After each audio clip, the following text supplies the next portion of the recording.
కలలో కూడా మీరు పేదవాళ్ళకు సన్న బియ్యం ఇవ్వాలి. ఈ సన్న బియ్యం తల్లిదండ్రులు కన్న తల్లి తన బిడ్డకు సంటి బిడ్డకు బుక్కడి బువ్వ తినిపించే పథకం ఎన్నడైనా మీరు ఆలోచన చేసిండ్రా? మీరు గడీలలో ఉండి సన్న బియ్యం తింటుంటే, దావతులు చేసుకుంటుంటే, బిర్యానీలు తింటుంటే, పేదవాళ్లకు దొడ్డు బియ్యం ఇస్తే వాటిని తినలేక పశువులకు దానా పెడుతుంటే ఎప్పుడైనా మీకు వాళ్ళ పట్ల కనికరం కలిగిందా అని నేను అడుగుతున్నా.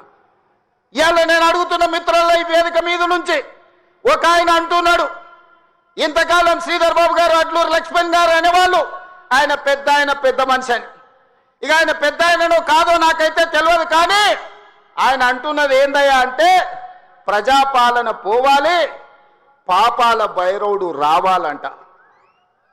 నేను అడుగుతున్న మా మిత్రులను, ప్రజాపాలన ఎందుకు పోవాలి? ఫామ్ హౌస్ల పండుకున్న పాపాల భైరవుడు ఎందుకు అధికారంలోకి రావాలి అని నేను అడుగుతున్న ఈ వేదిక మీద నుంచి. ప్రజాపాలన ఆ పెద్ద ఆయననో వాళ్ళ తాతనో వాళ్ళ ముత్తాతలో తెస్తే రాలేదు. ఈ ప్రజాపాలన వచ్చింది లక్షలాది మంది కాంగ్రెస్ పార్టీ కార్యకర్తలు త్యాగం చేసి తమ రక్తాన్ని చెమటగా మార్చి భుజాలు కాయలు కాసేలా మువ్వన్నెల జెండాను మోస్తే ఈనాడు ప్రజాపాలన వచ్చింది. నీ నెత్తి మీద దరిద్రం ఉండి నువ్వు జగిత్యాలలో ఓడిపోతే, ప్రజలు తిరస్కరిస్తే, నీకు మంత్రి పదవి ఇవ్వకపోతే ప్రజాపాలన పోవాలనా?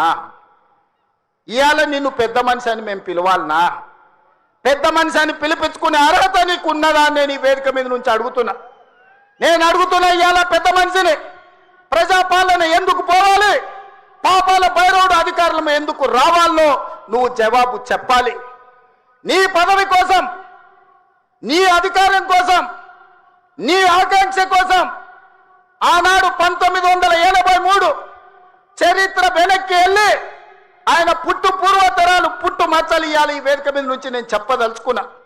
ఆయన నీతేంది, ఆయన జాతేంది, ఆయన దోస్తేందో ఇవాళ మీ అందరి ముందర నేను విజ్ఞప్తి చేయదలుచుకున్నా.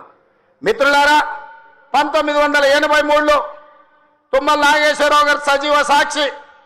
ఆనాడు అన్న పెద్దలు నందమూరి తారక రామారావు గారు యువ న్యాయవాదిగా జగిత్యాలలో న్యాయవాది పదవిని బాధ్యత నిర్వహిస్తుంటే పిలిచి భుజం తట్టి నీకు ఎమ్మెల్యే టికెట్ ఇచ్చి నీకు ఎక్సైజ్ శాఖ మంత్రి ఇస్తే సంవత్సరం తిరిగే లోపలనే అన్న ఎన్టీఆర్ను వెన్నుపోటు పడిచి నాదెండ్ల భాస్కరరావుతో జట్టు కట్టిన నువ్వు నాదెండ్ల భాస్కరరావు సోపతిని వదిలి కాంగ్రెస్ పార్టీలకు వచ్చి 40 సంవత్సరాలు పూర్తయింది.